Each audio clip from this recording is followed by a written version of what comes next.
ازاي العلماء اخترعوا التيار. في اخر القرن ال18 كان في عالم اسمه لويجي جالفاني، كان بيشرح ضفدع. تجربة تشريح عادية جدا، لمس العصب بتاع الضفدع بمشارة معدنية فلقى رجل الضفدع نطت. قالك وقتها ان في كهرباء حيوية جوه الكائنات الحية. تمام لحد كده كلامه مش غلط تماما، بس مش دقيق وما كانش ليه اساس علمي واضح وقتها. جه بقى بعده أليساندرو فولتا، فاكر العمود الفولتائي اللي قلتلك اخترع سنة 1800 ويعتبر أول بطارية؟ أيوة، هو ده العالم أليساندرو فولتا، هو اللي عمل العمود الفولتائي اللي هو البطارية يعني، بس مش عشان ينور مصباح أو يشغل موتور، لأ، لأن لسه الكهرباء دي ما كانتش ليها استخدامات معروفة.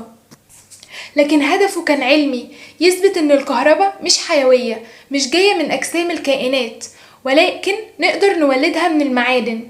فولتا قال لأ، الضفدع اتحرك مش بسبب